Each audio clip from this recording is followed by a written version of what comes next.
저희 출애굽기 공부하도록 하겠습니다. 오늘 16장 공부하는데요. 16장이 내용이 많아서 저희가 두 번에 나눠서 이렇게 해야 될 것 같네요. 먼저 잠깐 기도하겠습니다. 하나님 아버지, 주님께서 주신 말씀으로 인해 감사드립니다. 저희가 이 말씀을 본과 또 본으로 삼고 또 교훈으로 삼아서 저희가 주님의 뜻대로 살 수 있도록 도와주시기 원합니다. 예수님의 이름으로 기도드렸습니다. 아멘. 예, 16장 한 절씩 보겠습니다. 1절. 이스라엘 자손의 온 회중이 엘림에서 이동하여 엘림과 시내산 사이에 있는 신광야에 이르렀는데 그때는 이집트 땅에서 그들이 떠난 뒤 둘째 달 15일 되는 때더라. 예, 이들은 한 달 만에 시내산에 있는 곳까지 왔죠. 시내산은 모세오경에만 31번 언급되고요. 나머지 구약 성경에서 4번 언급됩니다. 사사기 5장 5절, 느헤미야 9장 13절, 시편 68편 8절과 17절 이렇게 4번 언급되고요. 신약 성경에서도 이 시내산은 4번 언급되는데요. 사도행전 7장 30절과 38절, 갈라디아서 4장 24절과 25절이죠. 이 신광야라는 말이 나오는데요. 이름부터 굉장히 특이하죠. 신광야는 엘림과 시내산 사이에 있는데 물론 원어에 의미하는 관련이 없지만 영어로는 이 신이란 말은 죄를 의미하죠. 영어로는 sin이라고 하죠. 물론 예, 뭐 그게 관련이 있는 건 아닙니다. 원어와 관련은 없어요. 예, 근데 하여튼간에 우리에게 주는 좀 인상은 대단하죠. 신광야 이 말 자체가 저는 죄의 광야에 가고 싶진 않아요. 그래서 신광야의 의미가 죄의 광야다 이런 말은 아닙니다. 영어를 갖고 한번 생각을 해본 겁니다. 2절. 이스라엘 자손의 전체 회중이 광야에서 모세와 아론에게 불평하며 또다시 이스라엘 백성의 불평이 시작됩니다. 이번에는 무슨 일로 불평하고 있나요? 엘림에서 12개의 우물과 야자수를 즐기다가 다시 광야로 나오니까 불평이 입에서 저절로 나왔나 봐요. 오아시스가 있는 그런 곳에서 좀 쉬다가 다시 광야로 가니까 막 불평이 나온 거죠. 3절. 이스라엘 자손이 그들에게 이르되 우리가 차라리 이집트 땅에서 고기 솥 옆에 앉았던 때와 빵을 배불리 먹던 때에 주의 손에 죽었더라면 좋았을 터인데 너희가 이 광야로 우리를 데리고 나와 이 전체 집회 무리를 굶주려 죽게 하는도다 아니라. 좀 억지를 쓸 때가 있죠. 이스라엘 백성은 마치 버릇없는 아이들처럼 불평했습니다. 이들은 자신들이 원하는 것을 얻지 못하면 바닥에 들어놓아서 떼를 쓰는 아이와 같았어요. 아이들이 불평할 때 막 억지를 쓰잖아요. 성숙한 사람은 불평하지 않아요. 불평은 항상 영적으로 어린 아이의 특징입니다. 이들이 한 말은 정당한 요구가 아니라 떼를 쓰기 위한 트집에 불과했습니다. 정말 이집트에서 죽었더라면 더 좋았다고 생각한다면 굶주려 죽게 된 상황, 그러니까 이들의 주장에 의하면 굶주려 죽게 된 상황에 대해서 불평하지 말아야 돼요. 어차피 내가 진짜 죽었어야지 그때. 지금 이렇게 불평하는 거잖아요. 그럼 지금 죽게 되었다고 해서 뭐가 문제냐는 거죠. 이게 진심이라면 어차피 내가 진짜 죽었어야 됐다. 그때 내가 차라리 죽었어야지. 그런 말이 진심이라면 지금 죽게 된 게 무슨 상관이냐는 겁니다. 물론 그게 진심은 아니죠. 사실 이들은 죽기를 원한 것이 아니라 오히려 더 잘 살고 싶었기 때문에 이런 불평을 하죠. 그러니까 더 잘 먹고 잘 살고 싶다 이런 의미겠죠. 그래서 뭐 3대 거짓말이 있다고 그러잖아요. 노인분들이 빨리 내가 죽어야지 진짜 죽고 싶다는 말이 아니죠. 또 처녀가 시집가지 싫다는 말, 장사꾼이 이렇게 팔면 나 손해나는데 이런 말 다 거짓말이라고 하잖아요. 이게 마찬가지예요. 그때 내가 죽었더라면 더 좋았을 것을. 거짓말이죠. 지금 살고 싶은데 더 좀 잘 살아보고 싶다는 겁니다. 맛있는 것도 먹고 그러면서 잘 살아보고 싶다는 거예요. 앞서 살펴본 것처럼 인도자는 항상 비판을 받게 마련입니다. 따라서 모세와 아론은 이번에도 비판을 받아야만 했습니다. 이들은 자기들이 이집트 땅에서 고기솥 옆에 앉았었다고 주장하지만 이것은 사실이 아닌 것으로 보입니다. 출애굽기에 나온 이스라엘 백성의 이 이집트 탈출 전의 상황을 보면 전혀 사실로 보이지 않죠. 이 사람들이 고기 먹고 빵을 배불리 먹고 그랬나요? 이집트에서? 아니죠. 편하게 앉아서 고기를 먹지 않았고요. 벽돌을 굽는 고된 노동을 했어요. 파라오의 관리들에게 혹독한 대우를 받았습니다. 이들은 앉아서 고기를 먹는 호사를 누리지 못하고 도리어 이들의 갓난아기가 죽임을 당하는 일을, 그런 아주 참혹한 일을 겪었잖아요.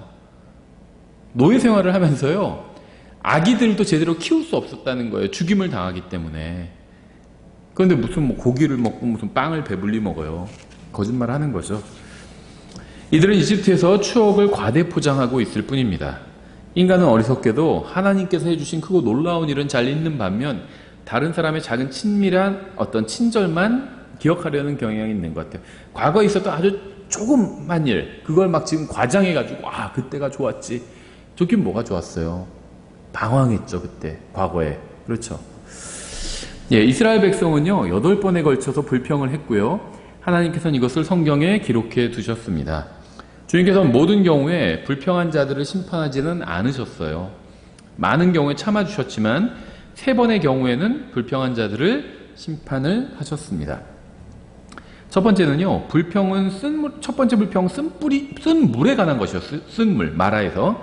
출애굽기 15장 24절. 백성이 모세에게 불평하여 이르되 우리가 무엇을 마시리요 하매, 이 불평은 백성이 모세에게 한 것이었고요.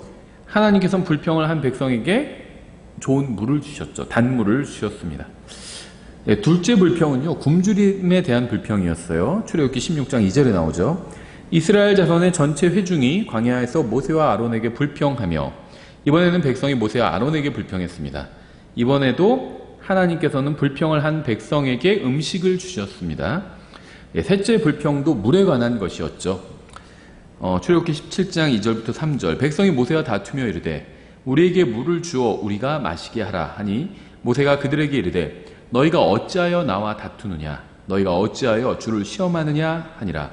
거기서 백성이 목말라 물을 찾으며 백성이 모세에게 불평하여 이르기를 어찌하여 당신이 이처럼 우리를 이집트에서 데리고 올라와 우리와 우리 자녀와 우리 가축이 목말라 죽게 하느냐 하니, 예, 이들은 다시 목말라 죽겠다고 불평했습니다. 백성은 이번에도 모세에게 불평했고요. 하나님께서는 이들에게 물을 주셨습니다. 넷째 불평은요, 섞여 사는 무리의 불평이었어요. 민수기 11장에 나오는데요. 1절부터 보시면 백성이 불평하니 주께서 그것을 기뻐하지 아니하시니라. 예, 정말 불평처럼 하나님의 마음을 정말 답답하게 하는 게 없는 것 같아요. 부모님들 아실 겁니다. 아이들이 불평할 때 정말 답답하고 화가 나기도 하고요. 그렇죠. 주께서 그것을 들으시고 분노하사 그들 가운데 주의 불이 불게 하시고 진영의 맨 끝 부분에 있던 자들을 소멸시키심에 그들이 모세에게 부르짖음으로 모세가 주께 기도하니 불이 꺼졌더라. 그가 그곳의 이름을 다베라라 하였으니 이는 그들 가운데 주의 불이 붙었기 때문이더라. 그들 가운데 섞여 사는 무리가 탐욕에 빠짐에 이스라엘 자손도 다시 울며 이르되 누가 우리에게 고기를 주어 먹게 할까? 우리가 이집트에서 마음대로 먹던 물고기와 오이와 수박과 부추와 양파와 마늘을 우리가 기억하거니와 이제는 우리의 혼이 메마르고 이 만나 외에는 우리 눈앞에 아무것도 없도다 하니라. 백성은 정욕에 식욕에 불타서 불평을 했죠. 만나 외에는 우리 눈앞에 아무것도 없다. 그럼 만나가 있는 거잖아요. 그거 빼고 그런 얘기를 하는 거죠. 냉장고에 음식이 가득한데도 냉장고 문 열면서 먹을 게 하나도 없네 이렇게 얘기하는 것과 비슷하죠. 다섯째 불평은요, 가나안의 거인들로 인한 것이었습니다. 민수기 14장 2절인데요. 이스라엘의 모든 자손이 모세와 아론에게 불평하며 온 회중이 그들에게 이르되 우리가 이집트 땅에서 죽었더라면 좋았으리라. 우리가 이 광야에서 죽었더라면 좋았으리라. 백성은 모세와 아론을 대적해서 불평했습니다. 주님께서는 그 세대에 속한 사람 중 누구도 약속의 땅에 들어가지 못하게 하셨죠. 하나님께서는요, 불평도 죄예요. 큰 죄입니다. 하나님께서는요, 죄를 즉각 심판하지 않으시죠. 왜 그러실까요? 기회를 주시는 거예요. 회개할 기회를 주시는 겁니다. 하나님께서 회개할 기회를 주시는 게 벌을 받지 않아도 된다는 면제를 의미하는 건 아니죠. 회개할 기회를 주시면 회개를 해야 합니다. 하나님께서는 인내로 대해주시는데 불평한 사람들을 인내로 대해주시는데 항상 영원히 인내로 대해주시는 것은 아니에요. 이걸 항상 잘 기억해야 됩니다. 예, 여섯째는 고라의 죽음으로 인한 것이었죠. 민수기 16장 41절에 나오는데요. 그러나 다음날 이스라엘 자손의 온 회중이 모세와 아론에게 불평하여 이르되 너희가 주의 백성을 죽였도다 하고 하나님께서 모세의 자리를 무너뜨리려고 하는 이 고라를 심판을 하셨죠. 그러자 백성이 하나님께서 고라를 심판하심으로 인해서 모세에게 불평했습니다. 그 결과 14,700명이 역병으로 죽게 되죠. 일곱째는 다시 음식에 관한 불평이었는데요. 민수기 21장 5절에 있죠. 백성이 하나님과 모세를 대적하며 말하되 어찌하여 당신들이 우리를 이집트에서 데리고 올라와 광야에서 죽게 하느냐. 거기에는 빵도 없고 물도 없도다. 우리 혼이 이 푸석푸석한 빵을 싫어하노라 하매 주께서 불뱀들을 백성 가운데로 보내어 백성을 물게 하심으로 이스라엘의 많은 사람이 죽으니라. 백성은 하나님께서 주신 빵을 싫어했습니다. 그래서 하나님께 불평했죠. 그래서 주님께서는 불뱀들을 보내셔서 그들을 벌하셨습니다. 이때 얼마나 많은 사람이 죽었는지는 오직 하나님만 아시겠죠. 예, 여덟 번째는 통치자들에 대한 불평이었죠. 여호수아서 9장 18절 회중의 통치자들이 주 이스라엘의 하나님을 두고 그들에게 맹세하였으므로 이스라엘 자손이 그들을 치지 못하매 온 회중이 통치자들에게 불평하였으나 예, 백성은 속임수에 넘어가 외부인들과 평화조약을 맺었습니다. 그러자 이스라엘의 통치자들을 향해 백성이 불평을 했습니다. 예, 하나님께서는 많은 경우에 불평하는 사람들을 인내로 대하시지만 항상 그러신 것은 아니죠. 불평은 하나님에 대한 불신의 일종이고요. 주님께서 기뻐하시지 않는 겁니다. 고린도전서 10장 10절 잘 나와 있어요. 또한 그들 중에 어떤 자들이 불평하다가 파멸시키는 자에게 멸망을 당하였으니 너희는 그들과 같이 불평하지 말라. 이제 이 모든 일은 그들에게 본보기로 일어났으며 또 그것들은 세상의 끝을 만난 우리를 훈계하기 위해 기록되었느니라. 그런즉 스스로 서 있는 줄로 생각하는 자는 넘어지지 않도록 주의할지니라. 광야를 방황하던 이스라엘 백성은 오늘날 우리에게 큰 교훈을 줍니다. 불평의 기저에는요 정욕이 자리 잡고 있죠. 고린도전서 저희가 10장 10절을 인용했는데요. 10절부터 12절을 인용했는데 그 앞에 6절부터 보시면 이제 이런 일들이 우리의 본보기가 되었으니 이것은 그들이 탐한 것 같이 우리도 악한 것들을 탐하지 아니하게 하려 함이라. 그들 중에 어떤 자들과 같이 너희는 우상 숭배자가 되지 말라. 이것은 기록된 바 백성이 앉아서 먹고 마시며 일어나서 뛰놀더라 함과 같으니라. 그들 중에 어떤 자들이 음행하다가 하루에 23,000명이 쓰러졌으니 우리는 그들과 같이 음행하지 말자. 또한 그들 중에 어떤 자들이 그리스도를 시험하다가 뱀들에게 멸망을 당하였으니 우리는 그들과 같이 시험하지 말자. 주님께서는 불평에 관해서 경고하시는데 6절부터 이어지는 문맥을 보면 불평은 탐심과 우상숭배와 음행과 하나님을 시험하는 죄 등과 함께 열거되고 있죠. 우리는 불평이 별로 큰 죄가 아니라고 생각하지만 하나님께서는 다른 극악한 죄와 함께 열거하심으로써 불평에 관한 성경적 관점이 무엇인지를 보여주셨습니다. 따라서 우리는 음행이나 탐욕이나 우상숭배나 하나님을 시험하는 것과 같은 죄들을 피하는 것처럼 불평도 피해야 됩니다. 불평도 죄예요. 주님께서는 여기에 열거한 죄 중에 어느 죄는 나쁘고 어느 죄는 용납할 수 있다, 이런 기준을 정하는 권한을 우리에게 주신 적이 없습니다. 이스라엘 백성은 아직 금송아지를 만들지도 않았고요, 우상숭배를 하지도 않았어요. 이들은 그저 주님께 불평했을 뿐입니다. 하지만 이러한 죄들은 서로 연결되어 있어서요, 하나의 죄를 지은 사람은 다른 죄도 짓기 마련입니다. 불평한 자들은 음행을 했고 우상숭배를 했고 하나님을 시험했어요. 하나의 죄가 다른 죄로 인도해 간 거죠. 성경에 기록된 하나님을 믿는다면 불평하지 마십시오. 정말 하나님을 믿고 하나님의 말씀인 성경을 믿는다면 불평하지 마세요. 율법을 주실 때까지 하나님께서 불평을 참아주셨다는 것은 이건 좀 흥미로운 일이죠. 주님께서는 율법을 주신 후에는 불평하는 자들에게 벌을 주기 시작하셨습니다. 그렇죠? 예, 4절. 그때 주께서 모세에게 이르시되 보라, 내가 너희를 위하여 하늘로부터 빵을 비같이 내리리니 백성이 날마다 나가서 정한 양을 거둘지니라. 이로써 그들이 내 법 안에서 걸으려 하는지 걸으려 하지 아니하는지 내가 그들을 시험하리라. 하나님께서는 사람을 시험하십니다. 그럴 권한이 있으세요. 자신이 창조주잖아요. 다 만드셨어요. 시험하실 수 있습니다.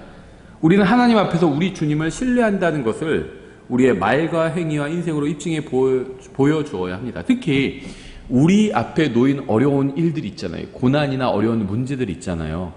이런 것들은 하나님께서 우리를 시험하기 위해서, 다른 말로 하면요, 우리의 믿음을 드러내 보이기 위해서 우리에게 허락해 주신 것들이에요. 그래서 이러한 어려운 일들을 당하게 되면요, 낙심하거나 하나님을 원망하거나 불평하지 말고, 이것은 하나님께서 나에게 나의 믿음을 드러내 보일 수 있는 좋은 기회를 허락해 주신 것이구나, 이렇게 생각하고 믿음을 드러낼 수 있는 기회로 여겨야 합니다.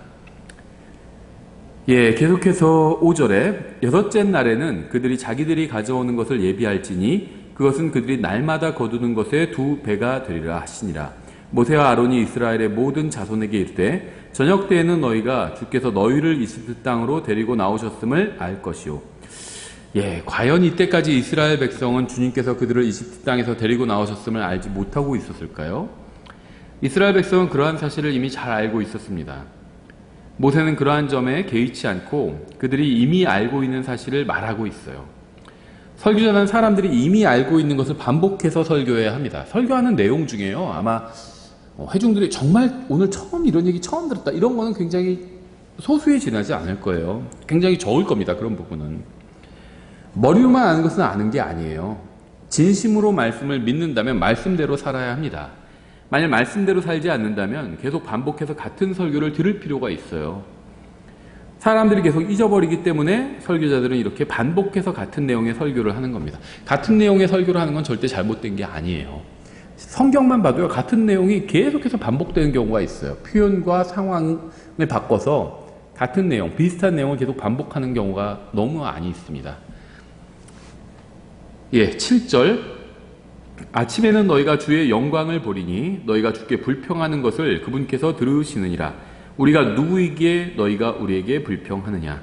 2절에 의하면 이스라엘 백성은 모세와 아론에게 불평했죠. 하지만 하나님께서는 그들의 마음을 보셨습니다. 주님께서는 그들이 모세와 아론에게 불평할 때 사실은 마음속으로 하나님께 불평하고 있다는 사실을 아셨던 거예요. 교회도 마찬가지예요. 목사나 다른 섬기는 사역자들이나 누구에 대해서 불평할 때 있죠. 사실은 하나님께 대해서 불평하는 것일 경우가 되게 많아요. 왜 하나님 날 좀 더 좋은 교회로 인도해 주시지. 그렇죠. 좋은 목사가 있는 교회, 좋은 집사들이 있는 교회, 좋은 성도들이 있는 좀 더 좋은 교회로 날 인도해 주시지. 왜 나를 이런 데로만 인도해 주셨을까? 이렇게 불평하는 겁니다. 그렇죠. 우리가 누구이기에 너희가 우리에게 불평하느냐. 이건 정당한 질문이었죠. 이스라엘 백성은 주님께 불평해서도 안 됐고요. 모세와 아론에게 불평해서도 안 되었습니다. 주님께서는 이집트에서 노예 생활을 하던 그들을 해방시켜 주셨어요. 모세와 아론은 주님의 말씀대로 행해서 그들을 인도해 왔습니다. 조금 불편해졌고 자신들이 원하는 대로 되지 않았다고 해서 불평하는 것은 잘못된 일이죠. 8절 모세가 또 이르되 주께서 저녁에는 너희에게 고기를 주어 먹게 하시고 아침에는 빵으로 배불리시리니 너희가 주께 불평하는 그 불평을 그분께서 들으시느니라. 우리가 누구냐? 너희가 불평하는 것은 우리에게 하는 것이 아니오 주께 하는 것이니라 하였더라. 모세가 지적한 것은 사실이었죠. 모세가 정확한 사실을 지적했죠. 우리가 진정으로 하나님께서 우리를 돌보신다고 믿는다면 우리의 불평은 하나님께 대한 불평이 됩니다. 사무엘상 8장 7절에 이렇게 되어 있어요. 주께서 사무엘에게 이르시되 백성이 내게 말하는 모든 것에서 그들의 음성에 귀를 기울이라. 그들이 너를 버리지 아니하고 나를 버려서 내가 자기들을 통치하지 못하게 하려 하였느니라. 이것이 바로 인간의 문제죠. 인간은 항상 하나님의 말씀에 귀를 기울이지 않습니다. 이게 사람의 문제예요. 계속해서 10절에 모세가 아론에게 이르되 이스라엘 자손의 온 회중에게 말하기를 주 앞에 가까이 나아오라. 그분께서 너희가 불평하는 것을 들으셨느니라 하라 하매 아론이 이스라엘 자손의 전체 회중에게 말할 때 그들이 광야를 바라보니 보라 주의 영광이 구름 속에 나타나니라. 저는 하나님의 영광이 과연 어떤 모습이었는지는 모릅니다. 이 하나님의 영광이 무엇이다 이렇게 정의를 내리기는 어려워요. 이스라엘 백성은 자신들이 보는 광경이 하나님의 영광이었다는 것을 어떻게 알았을까요? 그들이 어떻게 알았는지는 모르지만 그들은 자신들이 분명히 하나님의 영광을 보고 있다는 사실을 알았습니다. 아마 사도 바울이 사도행전 9장에서 본 것과 같은 그런 광경이었을까요? 하늘에서 한 줄기 빛이 쫙 비치고 음성을 듣게 되잖아요. 그들도 바울처럼 3일 동안 눈이 멀었을까요? 아니면 그들이 본 하나님의 영광은 엘리야가 본 이 불말과 불병과 같은 것이었을까요? 혹시 에스겔이 환상 중에 본 이 경이로운 어떤 바퀴 같은 것은 아니었을까요? 예수님께서 베드로와 요한과 야고보를 데리고 올라가신 산에서 이 변화되신 모습 같은 그런 모습은 아니었을까요? 우리는 이스라엘 백성이 본 하나님의 영광이 어떠한 모습이었는지 정확하게 알 수는 없습니다. 하지만 우리는 하나님께서 살아계시고 실제로 존재하시는 분이라는 것을 이스라엘 백성이 온몸으로 느끼게 되었다는 사실은 알 수가 있죠. 하나님은 진짜로 계신 분이고요. 영광스럽게 자신을 드러내시는 분입니다. 사람들은 그 영광을 볼 수 있어요. 언젠가 우리가 사망을 완전히 정복하고 우리의 죽을 몸이 죽지 않을 몸으로 변화되고 우리가 영원한 몸을 입는 그날 우리는 하나님을 얼굴과 얼굴을 맞대고 보고요. 주 우리 하나님의 위엄과 영광과 아름다움을 직접 보게 될 겁니다. 그날은 얼마나 영광스러운 날일까요? 우리가 하나님을 직접 만나서 하나님의 영광을 우리 이 눈으로 보게 되는 날 얼마나 정말 영광스러운 날일까요? 우리를 만드시고 구원하시고 사랑하시고 자신까지 내어주신 분의 영광을 보게 된다는 것은 정말 얼마나 가슴 벅찬 일일까요? 하나님께서는 광야에서 불평하는 사람들에게 나타나서 영광을 보여주셨지만 나중에는 주님을 찬양하고 주님 안에서 참으로 기뻐하는 사람들에게 나타나서 영광을 보여주실 겁니다. 주님께서 재림하시면 더 이상 어둠이 없을 거예요. 빛이 있으라고 말씀하신 분께서 친히 빛이 되어주실 겁니다.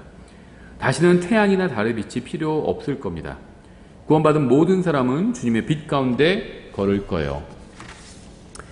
저는 영광의 하나님을 얼굴과 얼굴을 마주보며 만날 그 날을 고대합니다. 여러분은 그분을 알고 계시나요? 여러분은 구원받으셨나요? 전 여러분이 어느 교회에 다니냐고 묻는 것이 아니에요. 여러분이 얼마나 교회 생활이나 신앙 생활이나 종교 생활을 오래 했고 열심히 했는지 묻는 것도 아닙니다. 저는 여러분이 다시 태어났는지 묻는 거예요. 예수님을 만난 적이 있는지 묻는 겁니다. 예수님을 개인적으로 만난 적이 있느냐? 예수님도 여러분을 개인적으로 알고 여러분도 예수님을 개인적으로 아느냐? 그걸 묻는 거예요. 그냥 아는 것과 개인적으로 아는 건 다릅니다. 제가 대통령을 알죠. 문재인 씨가 지금 우리나라 대통령이잖아요. 그걸 전 알고 있어요. 개인적으로는 몰라요. 전 예수님을 개인적으로 아느냐는 거예요. 여러분은 예수 그리스도를 구원자로 신뢰한 적이 있으신가요? 만약 여러분이 예수님을 구원자로 받아들인 적이 없다면 지금 이 순간 받아들여야 됩니다. 예수님을 개인의 구원자로 받아들인다는 건요. 예수님께서 십자가 위에서 죽으셨는데 나의 죄값을 갚기 위해서 죽으셨다는 거예요. 만약에 이 세상에 죄인이 나 한 사람이라도 예수님께서 이 세상에 오셔서 십자가 위에서 죽어주실 나를 위해서 죽어주셨을 것이라고 믿는 것이 바로 예수님을 나의 개인적인 구원자로 받아들이는 겁니다. 반드시 그분을 여러분을 구원할 수 있는 유일한 구원자로 받아들여야 돼요.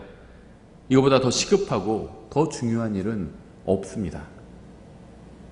아무리 성경을 열심히 공부해도요, 아무리 좋은 교회 다녀도요, 예수님을 개인적으로 만난 적이 없다면, 예수님을 나의 구원자로 받아들인 적이 없다면 모든 것이 다 소용이 없는 일이에요. 오늘 여기까지 하겠습니다. 수고하셨습니다.